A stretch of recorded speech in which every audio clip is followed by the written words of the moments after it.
Hello, everybody. It is Wednesday in Pittsburgh, Pennsylvania. My name is Adam Bittner, assistant sports editor for multimedia at the Pittsburgh Post-Gazette, joined by Brian Batko, our Steelers insider for the Wednesday edition of the North Shore Drive podcast.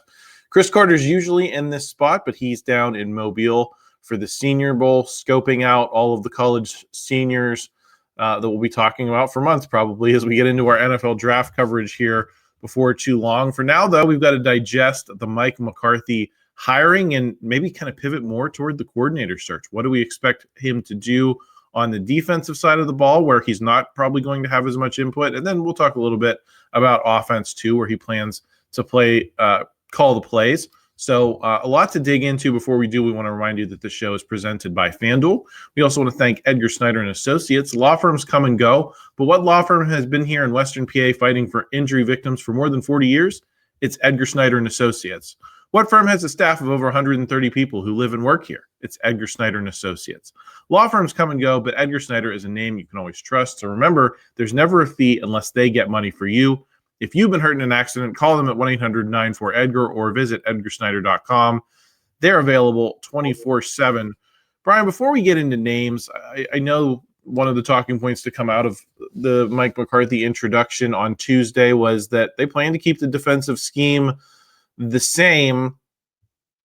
My immediate question, though, is does that mean someone from the past is going to be launched into Pittsburgh's future as someone who knows the scheme, who's been of it? It is somewhat unusual around the NFL. Not a lot of teams play the 3-4 base, and I know the Steelers have at different times gotten into the sub packages, maybe more than they've been in their base, but still, that is the basic structure of the defense that you work from. Can someone who hasn't been part of that really coach it the same way, or is it going to be different even if they're keeping the scheme the same? I mean, I think somebody could, even if they've traditionally been from a different discipline. And I think the biggest thing you hit on there, Adam, was, defensive football in 2026 is so sub-package centric that even calling it the base 3-4 defense is something of a misnomer, right? Because you're not in that as much as you're in your nickel to match up with 3 wide receiver sets and, all the personnel groupings that offenses will throw at you. And there's a whole sort of debate in NFL circles of how much do you try to match the other team's personnel versus just sticking with your best 11 on any given play to match that down in distance. So it's the cat and mouse game that's going on play to play, series to series, week to week, year to year in the league. So I think that, while there is this kind of mystique around the 3-4 in Pittsburgh, it's really more hyper specific, and I think it allows you to cast a wider net than just, this guy runs this system, this guy runs this system. What I think is maybe a little bit more interesting is, okay, you are facing the Ravens. We don't know who their offensive coordinator is going to be, but you see them twice a year, and it's Lamar Jackson and Derrick Henry, at least for now still. So you're going to want to play a decent amount of, you want a real front seven in there.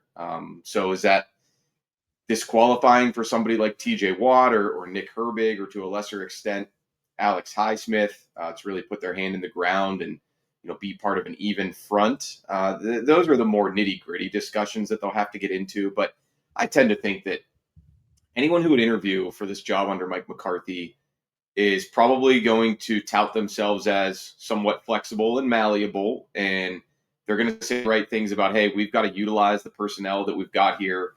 I don't think there's a defensive minded person in the NFL who would say, no, I can't use TJ Watt in any way. So I think you scheme around those types of questions. But yeah, I thought it was interesting that McCarthy said he generally wants to keep things the same way on that front. And, we'll see where that leads as far as candidates. But, to your other question of somebody from the past coming in here, I don't really know.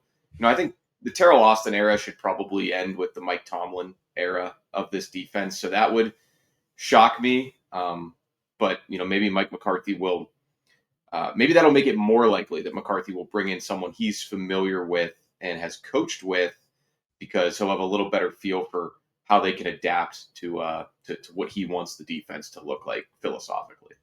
Yeah, I guess let's pull at that Teryl Austin thread a little bit more, because I believe he was up for a DC job and Washington did not get it. So he's still out there, and he is Yeah. a guy who knows this defense. Um, and I think some people would make the argument that this unit rounded into being pretty solid toward the end of the year. Kept them in the playoff game a decent amount until things kind of fell apart in that fourth quarter, but certainly gave the offense a chance to put itself in a better position. Um, you don't think that there's an argument for him if the goal is to stick with the continuity on some level, and he's still available? No, no, I think you have to rip that Band-Aid off entirely. I mean, Mike Tomlin's exit was precipitated by, frustration and disappointment to a large degree with this defense. I think that would just be, I know Mike McCarthy used the term not throwing out the baby with the bathwater, but I just think it would be too sort of awkward and backward facing for everybody to run it back on that side of the ball. So no, I don't think, and even the decision makers at the top of the Steelers organization, for all we know, if Mike Tomlin has a change of heart and sticks around, I know Art Rooney II said he would have been fine with taking another crack at it with Mike, but they may have even pushed for Teryl Austin to be out if that were the case. So no, I think there was just too many letdown performances in the 2025 season to even consider going back down that road. And I hate to say this for Teryl, but when was the last time a Steelers coordinator, lost the job or didn't have the contract renewed or retired and or stepped down, resigned, whatever, and then worked again in the NFL? I mean, Arthur Smith even hasn't. He's gone to the college level with the Buckeyes. Randy Fichtner was never heard from again. Matt Canada has never been heard from again. Todd Haley, I don't think he did, I guess, pop back up with the Browns in short order at some point, but largely off the NFL radar. And we know that guys like Keith Butler and Dick LeBeau were pretty much on their way out, but it's not like they ever got back involved. So it almost feels like there's some sort of hex on Steelers coordinators that when you don't have that job anymore, it's not a real rosy outlook for you. But hopefully Teryl Austin will land on his feet somewhere, because I always enjoyed interacting with him, and I think he's certainly someone who understands the league inside and out. But it just got away from him, and of course the defensive coach who sets the agenda for everybody on that side of the ball here in Pittsburgh. In the context of maybe doing things a little bit differently, even if you're keeping the same scheme, do you think personnel is somewhat influencing that conversation of the Steelers look for very specific people in the draft who kind of fit the scheme better than they fit others? I think Derek Harmon played a 4-3 at Oregon or something similar, Yeah. but they liked his skill set specifically within the 3-4, and we saw it work at times. We know how they've built, the outside linebacker core and the inside linebacker core to do very specific things. Do you think this is a situation that could evolve if we're in year 4, year 5 of a McCarthy era, where it more reflects, league-wide trends than it does what the Steelers have been for the last 30 years? Yeah, I mean, I think it could. I know there was a stat out there, one of the advanced metrics going into AFC NFC Championship weekend of those 4 teams, the Seahawks, Rams, Broncos, and Patriots, were the 4 teams with the most or highest pressure rate from their interior tackles defensively. So I think that does tell you a little bit about where the league is shifting to some extent. I mean, the Steelers, as we know, they've always been about getting that pressure from the edges in the last 20 to 30 years. That's why guys like TJ Watt and James Harrison and Joey Porter have been the face of this franchise so often. But I think there's also something to be said for, you've got these quicker penetrating players up front who can just collapse a pocket. Oh, where's the quarterback going to step up to? Now he doesn't have time to look for that guy downfield who was schemed open or got some separation. And I don't want to say they've not wanted those types of players. Of course, every defensive coach wants those types of players, but I'd say they've more prioritized those classic rush ends and, bringing the pressure from there. And even somebody like Cam Heyward, who's got double-digit sack seasons on his ledger because he that talented and strong up front. It's more about holding the point of attack, stopping the run, occupying double teams. And I think that's largely baked into the traditional odd front 3-4 defense. But, maybe things are shifting a little bit. And again, with all the nickel that teams play, and I think the Steelers have tried to lean into that too by bringing in a guy like Jalen Ramsey to replace Minkah Fitzpatrick. I feel like a big part of the thinking on that was, hey, he's going to be a big nickel, and he's sort of positionless. He can do things a linebacker does. He can do things a corner does. He can do things a safety does. And, that baby did kind of get thrown out with the bathwater, I suppose, midway through the season because of, numerous issues with him and the rest of the defense. But, I guess there's always shades of it, right? Like you'll often hear people say that Keanu Benton might be playing a little bit out of position, miscast as a nose tackle in this defense, where he might be better suited as a 4-3 guy on the interior in getting more matchups that way. So, Mike McCarthy, I think he said all the right things as far as hug 'em, chug 'em, Steelers traditional football, but deep down he might have some different ideas about how to do things, or the conceit of this whole conversation, the person that he hires to run that defense might have some different ideas about how to do things.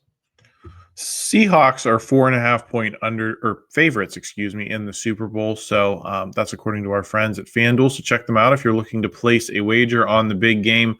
Brian, I'll get out of the segment on this. A couple names that have been connected to the Steelers early on here for the defensive coordinator job: Justin Simmons and Patrick Graham. Jason Simmons, not the recently employed All-Pro safety Justin Simmons, but Jason Simmons, the former Steelers defensive back, actually. Yes, I was about to. I have Jason Simmons written down, and I just said Justin Simmons. But yeah, you're right. He does have that. He does have some. I believe it was 1998 to 2001. Yeah, it's not like he was a household name or anything. I don't think Art Rooney II would be like, "Hey, everybody, Jason Simmons is back," and fan base would be like, who? But no, he's obviously carved out a nice career for himself in the coaching world. Yeah. Do you have any thoughts on those guys as early candidates and what they might bring to the table? Yeah, Graham is someone who's been around a while in different defenses. He's generally regarded as a really bright defensive mind. He went to Yale, so he's a bright mind in general, but I think a lot of people believe that has trickled down to his scheme and his coaching. Now, he's sort of in the Anthony Weaver mold of like he's gotten head coach interviews at times, but never quite got over that hump. And he's in that mold because last year's defense with the Raiders, they have the number one pick for a reason. And I think any team that's looking into Patrick Graham would just have to, ask themselves, all right, how much of this was his failings as a coach versus this roster is just depleted outside of Max Crosby and maybe a few other names. Elandon Roberts was over there last year in Vegas, but I don't think one steady veteran inside linebacker can make up for basically a defense in rebuilding mode for the Raiders. So I think that he has plenty of experience running that entire unit and kind of being the head coach of a defense that Jason Simmons does not have. But just for kind of bookkeeping purposes, protocol purposes, these are both minority candidates in the NFL's expanded Rooney rule in recent years. Teams must interview at least 2 minority candidates for coordinator jobs as well, in addition to head coaching jobs. So, both those guys, they are a little bit different in that Graham's done it. Simmons is more of that guy who hasn't gotten the opportunity yet. But I think they're both very much qualified for this role, and we'll see what other names pop up, I suppose, here. And maybe by the time we're done and clicking wrap up on this podcast. Yes, so maybe you can talk about that on Chip Tama Football on Thursday, because we know you've got that coming up. And hopefully we'll hear from Chris again later in the week as we have the North Shore Drive on Friday. So still some time for some other names to trickle out and for us to keep an eye on them and analyze what we're hearing. Next, though, we're going to get into the offensive side of the ball and kind of general vibes coming out of the Mike McCarthy introduction on Tuesday. Before we do, we want to thank another couple of sponsors. Savinas, Kane, and Gallucci are Pittsburgh's mesothelioma and asbestos attorneys, standing up for victims of mesothelioma and asbestos cancers with over 85 years of experience. Visit them online at sdklaw.com. We also want to thank Olivia Numismatic Rarities. Gold prices are through the roof, and there's never been a better time to cash in. At Olivia Numismatic Rarities in Shadyside, you can turn your unwanted gold into instant cash safely, securely, and with full transparency. Bring your old jewelry, coins, or bullion and get top dollar from Pittsburgh's most trusted gold buyer. Visit onrcoins.com or stop by 5833 Ellsworth Avenue today. We'll be right back.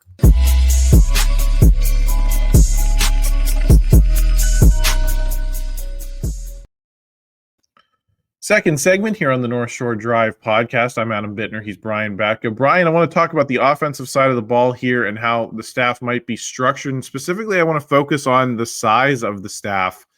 It's always one of my favorite, June topics where, surveys come out from the NFLPA. We're looking for stuff to talk about.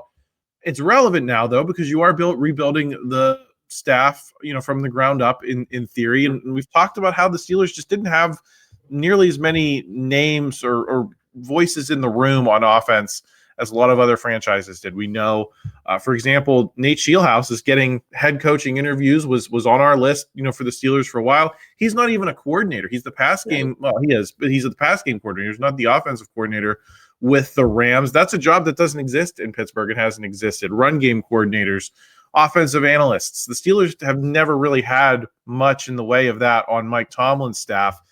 Do you expect that might change with Mike McCarthy as an offensive coach, maybe wanting more input? Or do you look at the fact that they, we're going to have to hire an OC who's not going to be calling the plays and say maybe that OC position takes up some of those roles that you see on other coaching staffs? Well, I think the OC and title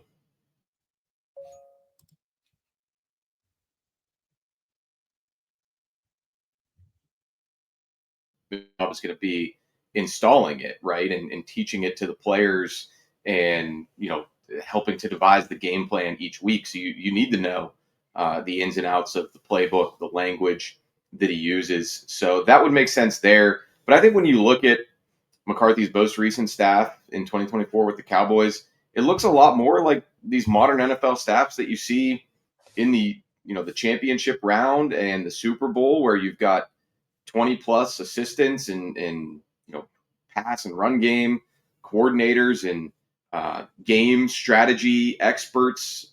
So it looks a lot more like someone like the Rams or the Patriots than it does what Mike Tomlin was running out there each and every year with the Steelers. So I think that's really encouraging from a McCarthy standpoint, even though we know that one of the biggest narratives surrounding him is he's an older coach, and I think he's third oldest in the NFL, at the time of his hiring, behind John Harbaugh and Andy Reid, but he's not necessarily someone who's coming in with archaic ideas about how a franchise should be run in 2026. And I think that's a good thing. We have harped on that a lot over the years as somewhere that the Steelers were not necessarily gaining ground on the margins. And even when he was asked about his coaching staff yesterday, he said, you want expertise and experience. So I think that you could probably translate that to, we're going to have some older hands on the staff, much like himself. But then he said, you also want these young, guys with young and new ideas, and the young guys who are going to grind. So I think that's encouraging as well. I think one of the criticisms too of Mike Tomlin's staff was it was very veteran laden for the most part on both sides of the ball, where it was kind of the young up and comers who that's a big way that you get a coaching tree, right? Is you identify talent, you give that guy a job, he does that job description and then some and a lot more, and earns a higher role in your organization, and eventually he gets hired away to have an even bigger role somewhere else. So I think that's all really good to hear from McCarthy, and it's not just lip service either. Again, if you pull up some of his Cowboy staffs from his final years there, they were deep, they were thorough, they had a lot of these positions that I think helps you gain a competitive edge in today's NFL. Lunda Wells and Scott Tolzien are a couple names who've come up for the OC job because of their ties to McCarthy. Do you think it's more likely that he goes with someone he knows, maybe from his Cowboys days, more likely than probably his Green Bay days? Or do you think it's possible he brings in some outside perspective, a Nate Scheelhaase type? As we're recording this on Wednesday, Nate Scheelhaase, I believe, is still in the mix for the Browns job, so we don't know if he's ultimately going to get it or not. Maybe it could be Nate Scheelhaase himself, but if it's not, do you think it's possible it's someone in that mold, Brian, who maybe balances Mike McCarthy's age as the play caller with having some of those newer ideas and knowing that he's gotten a lot of looks for jobs higher than offensive coordinator even. Yeah, and I think Wells is someone who's pretty highly thought of in Dallas, and obviously does have that connection with McCarthy. Has been with him more recently than anybody from his Packers days, so I think that's a plus. Same goes for Scott Tolzien, who I think probably marries those two ideas pretty well. He was a quarterback in the league, so he's got that in-helmet perspective that's always valuable. He's still in his 30s, I believe, so he's not, I don't know if he's a grinder necessarily like Mike McCarthy was talking about, but he's somebody who could be ascending and on the rise in the coaching ranks. So yeah, I think that this is why it actually helps to have the quote unquote coaching tree, because that would always be a debate about Mike Tomlin of, even if he doesn't have one, why does it matter? Well, it doesn't necessarily matter to help your individual team in any given year. And you could actually make the case that it hurts your continuity to be losing assistants off your staff and having to replace them with guys who may or may not be better at the role. But I think it helps in that these are people that McCarthy can come back to now and say, all right, I've got a new job in the NFL, or I've got an elevated role for you to fit into. Let's maybe bring you in here, and this will work out well for everybody involved. So yeah, I think that the Steelers in general need to expand some things with their coaching ranks. These titles like pass game coordinator and pass game specialist, they don't necessarily mean anything on paper in NFL circles. They don't count as coordinator jobs. You can hire a team's pass game coordinator to be your offensive coordinator, and they don't consider it a lateral move. But I think it helps with visibility for these assistants. I think it also does speak to, I feel like I've made this point before. Take, for example, a receivers coach and assistant receivers coach. Maybe the main position coach he's teaching DK Metcalf and Roman Wilson and rookie of your pick, Carnell Tate, Denzel Boston, Jordan Tyson, one of those guys. He's teaching them sort of the X's and O's of Mike McCarthy's offense and where the Z and the X and the Y line up on these plays and what the route concepts are from the slot. And then if you have an assistant receivers coach, maybe someone who's played in the league at a high level, they're working with those same players on your releases at the line of scrimmage, your route running, the technical nuances of it. I just think that that's a smart way to coach a football team in 2026, but it's something that the Steelers have been a little bit resistant to over the years.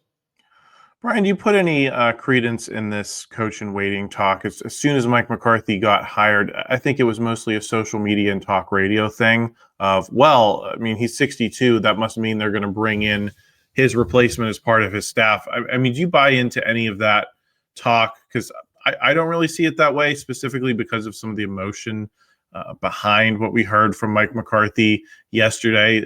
This is clearly a job that he's wanted for a long time, and the circumstances haven't quite lined up for him, but he has it now. Yeah. He doesn't strike me as someone, Brian, who's looking to start training his replacement right off the bat. No, I got the same vibe. I don't really think that that's something. I think those are sort of sticky situations to begin with, but I don't get the sense that that's going to happen. But again, going back to what we just discussed, I think you can have quote unquote coaches in waiting without that title. And that's one of the positives of having a staff with young talent on it, and people were being groomed for those bigger roles in the NFL. Yeah, so I mean, it might not be like on paper or a public thing, but just the general idea of you're trying to maybe build a coaching tree differently than you did before, so that you may be able to have some of the fruit of that tree eventually down the line. So we'll keep an eye on all of that. Brian, thank you for joining me today in Chris's place. Thanks for pinch hitting. We really appreciate it. Everyone else, please make sure you subscribe to the channel so you keep seeing our coordinator search content for the rest of the week. We mentioned Brian will be back on Thursday with Ship Ham and Football, and Chris and Brian will be back on Friday with North Shore Drive. So make sure you're subscribed for all that. Make sure you like this video. If you enjoyed it, help us out in the YouTube algorithm. Yes, hit that thumbs up. And please consider checking out our written coverage at post-gazette.com. A lot more over there about what the Steelers may or may not be doing as they move into the Mike McCarthy era here. We appreciate your support. We'll talk to you again real soon.